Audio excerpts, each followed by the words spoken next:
Between the world and me.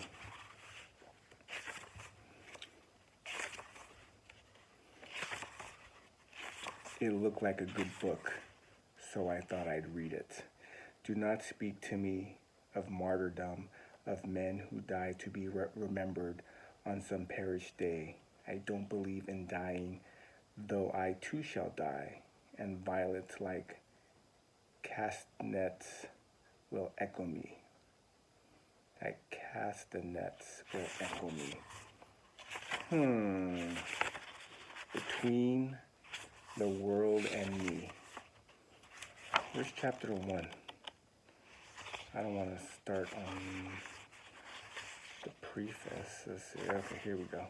Son, last Sunday, the host of a popular news show asked me what it meant to lose my body. The host was broadcasting from Washington, D.C., and I was seated in a remote studio on the far west side of Manhattan. A satellite closed the miles between us, but no machinery could close the gap between her world and the world for which I had been summoned to speak.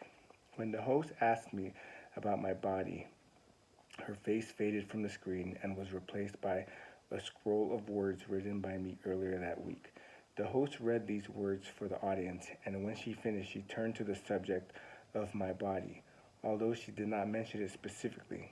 But by now, I am accustomed to intelligent people asking about the condition of my body without realizing the nature of their request. Specifically, the host wished to know why I felt that white America's progress, or rather the progress of those Americans who believe that they are white, was built on looting and violence. Hearing this, I felt an old and indistinct sadness well up in me. The answer to the question is the record of the believers themselves. The answer is American history. There is nothing extreme in this statement. Americans deify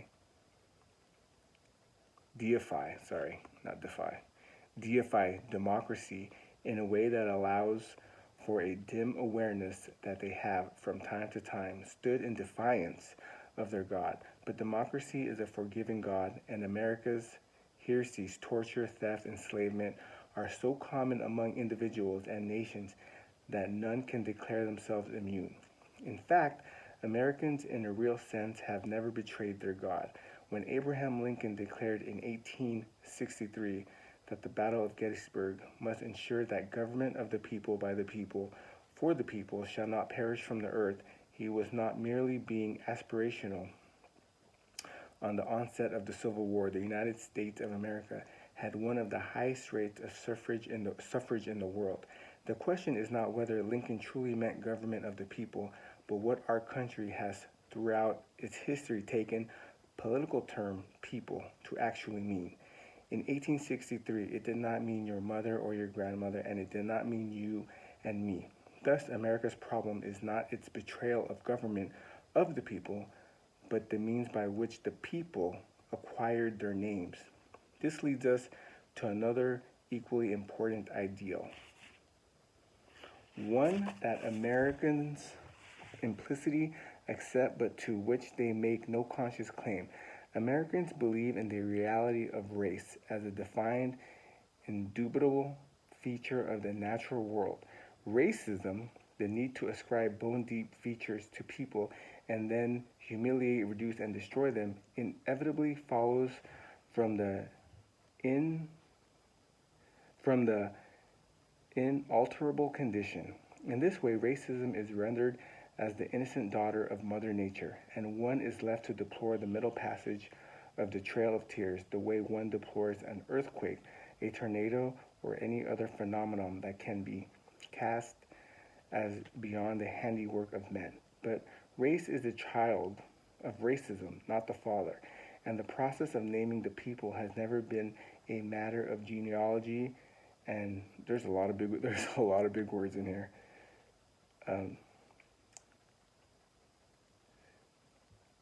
Physiognomy, so much as the hierarchy.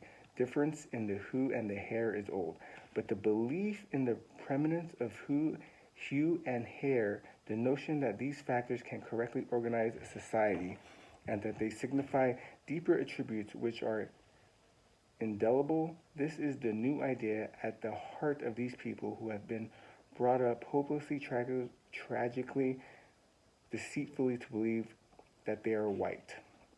These new people are like us, modern inventions.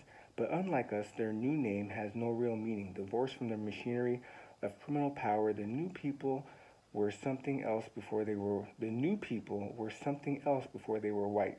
Catholic, Croatian, Welsh, Mennonite, Jewish, and if all our national hopes have any fulfillment when they will have to be something else again, perhaps they will truly become American and create a nobler basis for their myths.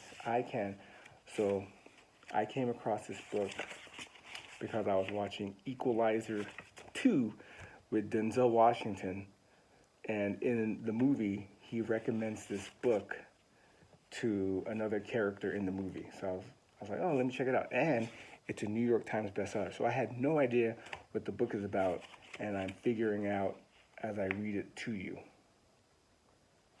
Okay. So where was I?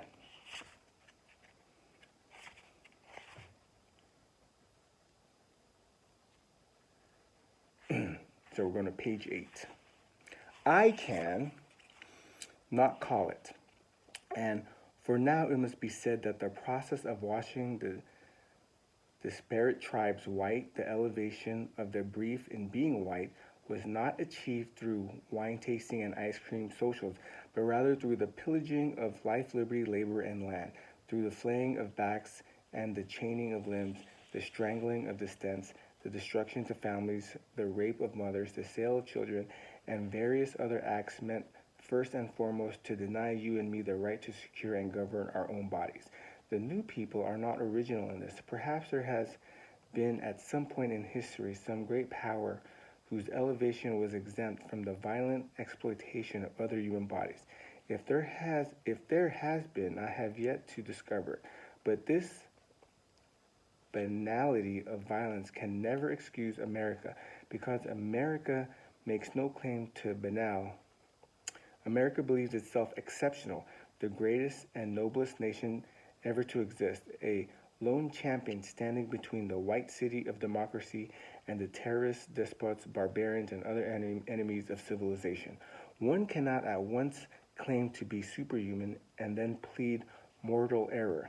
I propose to take our countrymen's claims of American exceptionalism seriously, which is to say, I propose subjecting our country to an exceptional moral standard. This is difficult because there exists all around us an apparatus urging us to accept American innocence at face value and not to inquire too much. And it is so easy to look away to live with the fruits of our history and to ignore the great evil done in all of our names. But you and I have never truly had the luxury. I think you know. Okay, that's page 9, at the end of page 9. I'm going to finish this book on YouTube. All right, if you made it this far into the video, eat healthy, be healthy, sleep well, live well. I love you guys.